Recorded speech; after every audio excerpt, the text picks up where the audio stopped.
بسم اللہ الرحمن الرحیم الحمد للہ وحدہ الصلاة والسلام علی من لا نبی بعدہ وعلی آلہ واصحابہ الذین اوفوا عہدہ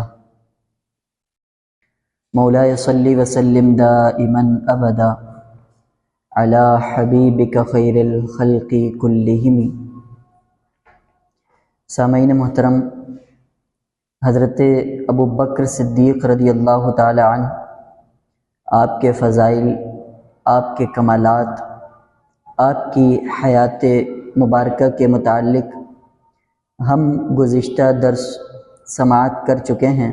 اسی سلسلے کو آگے بڑھاتے ہوئے حضرت ابو بکر صدیق رضی اللہ تعالی عنہ آپ کے متعلق ہم نے یہ بھی سماعت کیا کہ آپ کا اسلام قبول کرنا اور حضور علیہ الصلاۃ والسلام پر آپ کی جانثاری، حضور علیہ الصلاۃ والسلام سے آپ کی محبت، آپ کی وفاداری وہ اس انداز کی تھی کہ حضور علیہ الصلاۃ والسلام آپ نبی مکرم علیہ الصلاۃ والسلام کے ساتھ ہمیشہ رہا کرتے تھے۔ حضرت ابو بکر صدیق رضی اللہ تعالی عنہ نے اپنی جان کی پرواہ کبھی نہ فرمائی، بلکہ ہمیشہ حضرت سیدنا صدیق اکبر رضی اللہ تعالی عنہ، نبی پاک علیہ الصلاۃ والسلام کی محبت، حضور علیہ الصلاۃ والسلام کی عزت، حضور علیہ الصلاۃ والسلام کا تحفظ، حضور علیہ الصلاۃ والسلام کے دفاع کرنے میں آپ مصروف رہا کرتے تھے۔ نبی مکرم صلی اللہ علیہ وسلم کو جب مکہ مکرمہ میں اذیتیں کفار مکہ نے دینا شروع کی، حضرت ابو بکر صدیق رضی اللہ تعالی عنہ نے ان کا مقابلہ بھی فرمایا۔ مسلمانوں کو یہ حکم ہوا نبی پاک علیہ الصلاۃ والسلام کی جانب سے کہ آپ مکہ مکرمہ سے یثرب شہر، جسے مدینہ منورہ کہا جاتا ہے، پہلے نام اس کا یثرب تھا، یثرب کا معنی بیماریوں کا شہر، مگر جب نبی پاک علیہ الصلاۃ والسلام آپ اس میں جلوگر ہوئے، اس شہر میں حضور پہنچے ہیں، تو نبی پاک علیہ الصلاۃ والسلام کے مبارک قدموں کی برکت یہ ہے کہ وہ یثرب نہیں رہا بلکہ مدینہ بن گئے۔ حضور علیہ الصلاۃ والسلام نے حکم فرمایا کہ مکہ مکرمہ سے مدینہ منورہ مسلمان ہجرت کر لیں، اور نبی پاک علیہ الصلاۃ والسلام کو اللہ تبارک و تعالی نے ہجرت کرنے کا حکم عطا فرمایا۔ حضرت ابو بکر صدیق رضی اللہ تعالی عنہ کی معیت میں حضرت جناب محمد مصطفیٰ علیہ الصلاۃ والسلام نے اپنا سفر شروع فرمایا۔ تو جب رات کو اجازت ملی کہ آپ نے سفر شروع کرنا ہے اور حضرت ابو بکر صدیق کے ساتھ شروع کرنا ہے، تو کونین کے والی صلی اللہ علیہ وسلم حضرت صدیق اکبر رضی اللہ تعالیٰ عنہ کے گھر تشریف لائے۔ دور سے حضرت عائشہ صدیقہ رضی اللہ تعالیٰ عنہا نے دیکھا کہ حضور کے آنے کا وقت تو یہ نہیں ہے، حضور علیہ الصلاۃ والسلام آپ یقیناً کسی اہم امر کے لیے تشریف لا رہے ہیں۔ تو نبی مکرم صلی اللہ علیہ وسلم جب پہنچے ہیں اور حضور نے پہلے بتا دیا تھا کہ اے صدیق تم نے میرے ساتھ ہجرت کرنی ہے، اور حضور علیہ الصلاۃ والسلام نے جب یہ فرمایا ہے تو حضرت ابو بکر صدیق رضی اللہ تعالی عنہ نے سواریوں کا انتظام فرما دیا، اور ان اونٹنیوں کو آپ کیکر کے پتے کھلایا کرتے تھے، اور بڑی فربا اور جاندار ان اونٹنیوں کو کر دیا کہ کہیں سفر ہجرت میں پریشانی اور دشواری محسوس نہ ہو۔ حضور علیہ الصلاۃ والسلام حضرت ابو بکر صدیق کے پاس آئے، پہلے آپ نے حضرت ابو بکر صدیق سے اس اونٹنی کو خریدا ہے، پھر سفر ہجرت کو شروع فرمایا۔ سفر ہجرت کا عالم یہ ہے کہ کبھی حضرت ابو بکر صدیق آپ حضور کے آگے چلتے ہیں، کبھی پیچھے چلتے ہیں، کبھی دائیں چلتے ہیں، کبھی بائیں چلتے ہیں۔ حضور علیہ الصلاۃ والسلام نے ارشاد فرمایا صدیق ایسا کیوں کرتے ہو؟ حضور نے ارشاد فرمایا حضرت ابو بکر صدیق رضی اللہ تعالیٰ عنہ نے عرض کی یا رسول اللہ میں یہ اس لیے کرتا ہوں جب مجھے خوف محسوس ہوتا ہے دشمن آگے سے آپ پر حملہ کرے گا میں آپ کے آگے آ جاتا ہوں، جب مجھے خوف ہوتا ہے دشمن پیچھے سے حملہ کرے گا میں آپ کے پیچھے آ جاتا ہوں، جب مجھے خوف ہوتا ہے دائیں سے حملہ کرے گا دائیں آ جاتا ہوں، بائیں سے حملہ کرے گا بائیں آ جاتا ہوں۔ یہ جان ساری حضرت ابو بکر صدیق رضی اللہ تعالی عنہ کی۔ اور جب غار ثور کے کنارے پر حضور علیہ الصلوۃ والسلام پہنچتے ہیں، حضرت ابو بکر صدیق رضی اللہ تعالی عنہ نے عرض کی یا رسول اللہ آپ یہاں باہر تشریف فرما ہو، صدیق پہلے غار میں جانا چاہتا ہے۔ تو اس کو قرآن مجید فرقان حمید ذکر فرماتا ہے، قرآن مجید فرقان حمید ذکر فرماتا ہے اذ اخرجہ الذین کفروا، جب کافروں نے انہیں وطن سے نکال دیا، یعنی سفر ہجرت شروع ہو گیا۔ ثانی اثنین اذ ہما فی الغار، دو میں سے دوسرے جب وہ دونوں غار میں تھے، مراد کون ہیں؟ ایک نبی پاک علیہ الصلوۃ والسلام کی ذات بابرکات ہے اور دوسری جناب صدیق اکبر رضی اللہ تعالی عنہ کی ذات بابرکات ہے۔ اذ یقول لصاحبہ، جب انہوں نے اپنے ساتھی سے کہا، صاحب سے کہا۔ تو دیکھیے قرآن مجید فرقان حمید ہمیں یہ بتا رہا ہے کہ قرآن مجید فرقان حمید نے حضور کے کسی صحابی کو صحابیت کا درجہ قرآن میں نہیں دیا۔ حضرت ابو بکر صدیق کی وہ ذات بابرکات ہے کہ قرآن انہیں کہہ رہا ہے اذ یقول لصاحبہ، جب انہوں نے اپنے صاحب سے کہا، اپنے صحابی سے کہا، تو یہ حضرت ابو بکر صدیق رضی اللہ تعالی عنہ کی صحابیت قرآن مجید فرقان حمید سے ثابت ہے۔ لا تحزن، کہا کیا کہ خوف نہ کھاؤ، ان اللہ معنا، اللہ تبارک و تعالی ہمارے ساتھ ہے۔ قرآن کتنا پیارا درس دے رہا ہے، کہا کہ خوف نہ کھاؤ، اللہ ہمارے ساتھ ہے۔ آیہ مبارکہ پر اگر غور کیا جائے تو کہا کہ ثانی اثنین، دو میں سے دوسرے۔ ثانی کہا جائے تو احتمال ہوتا ہے کوئی تیسرا بھی موجود ہے، دوسرا کہا جائے تو احتمال ہوتا ہے کوئی تیسرا بھی موجود ہے، جیسے ربیع الاول اور ربیع الثانی نہیں بلکہ ربیع الاخر۔ ربیع الثانی اگر کہا جائے تو اس کا معنی یہ ہوتا ہے کہ ربیع الثالث بھی کوئی ہے، ربیع الرابع بھی کوئی ہے، تو اسی لیے ربیع الاخر کہا جائے گا۔ تو قرآن نے یہ نہیں کہا کہ دو میں سے آخری، نہیں، قرآن کہتا ہے ثانی اثنین، دو میں سے دوسرے۔ تو پتہ چلا کہ تیسری ذات بھی کوئی موجود ہے، تو وہ تیسری ذات کون سی ہے؟ قرآن خود بتاتا ہے لا تحزن، خوف نہ کھاؤ، ان اللہ معنا، دو تو ہم ہیں، تیسرا ہمارے ساتھ اللہ تبارک و تعالیٰ اس غار میں موجود ہے۔ تو دیکھیے قرآن مجید فرقان حمید کے ایک ایک لفظ میں حکمتیں چھپی ہیں۔ حضرت ابو بکر صدیق رضی اللہ تعالیٰ عنہ آپ غار کے اندر تشریف لے گئے۔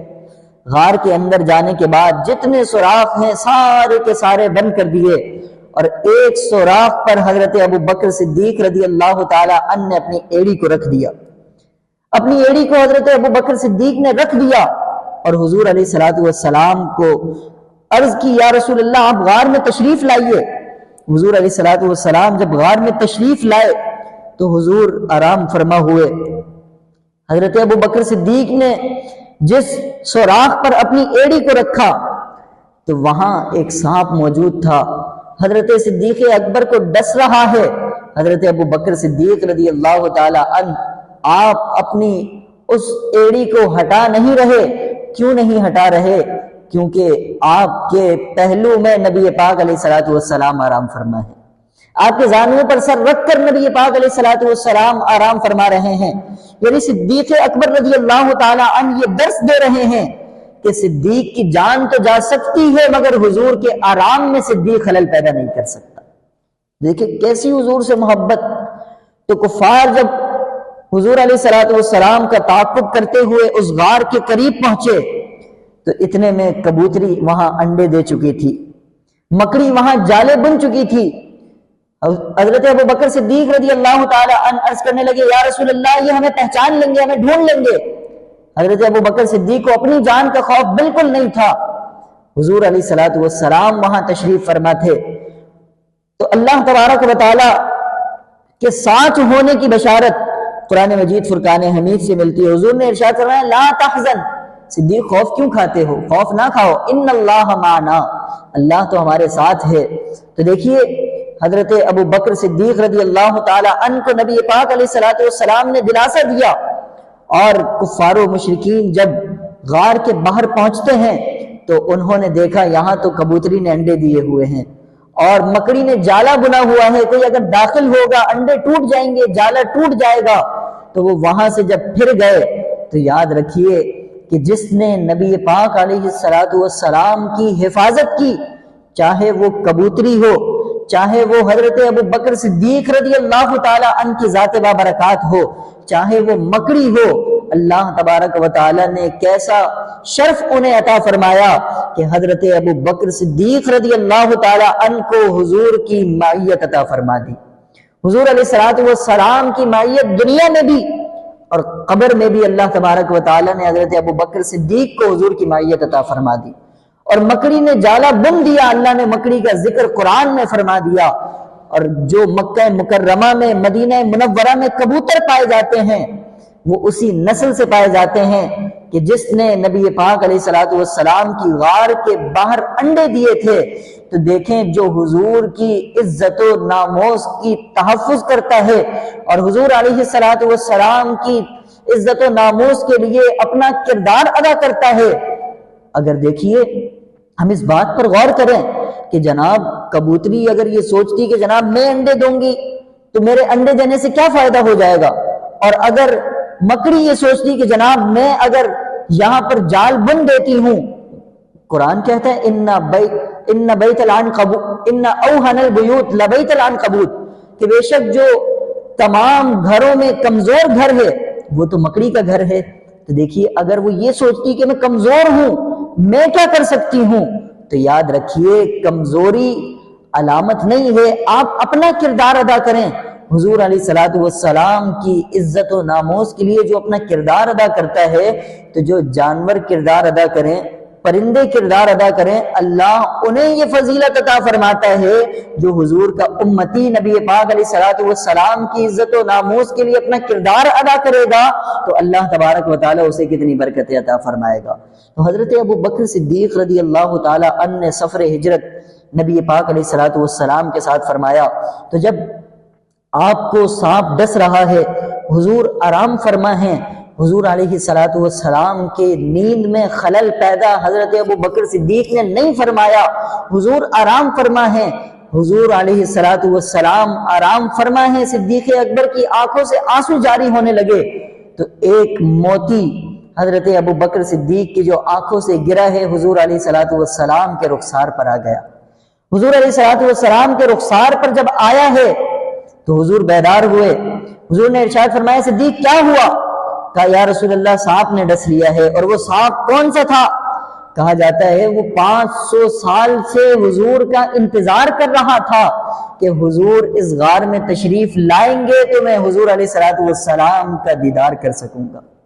وہ اپنی محبت میں حضرت ابو بکر صدیق رضی اللہ تعالی عنہ حضور علیہ السلام سے محبت کرنے میں اور دونوں اپنی اطاعت کے عمل میں لگے ہوئے ہیں۔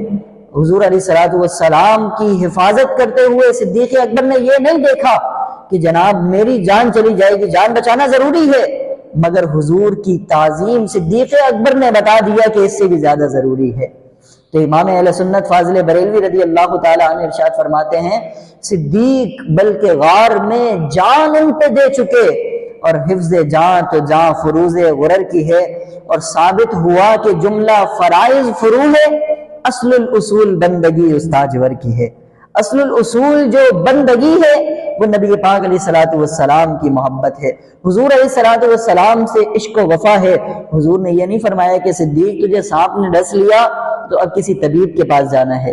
حضور علیہ السلام نے اپنا لعاب دہن لگایا، اللہ تبارک و تعالی نے حضرت ابو بکر صدیق رضی اللہ تعالی عنہ کو تمام کے تمام بیماریوں سے شفا عطا فرما دی۔ اللہ تبارک و تعالی ہمیں حضرت ابو بکر صدیق رضی اللہ تعالی عنہ آپ سے بے انتہا محبت کرنے کی توفیق عطا فرمائے، اور آپ کے متعلق جتنے بھی دروس ہم آگے انشاءاللہ سماعت کریں گے اسے ہمیں دل جمی کے ساتھ سننے کی اور آپ نے جس طرح حضور علیہ الصلوۃ والسلام سے محبت کی، ہمیں بھی ایسی محبت کرنے کی توفیق عطا فرمائے۔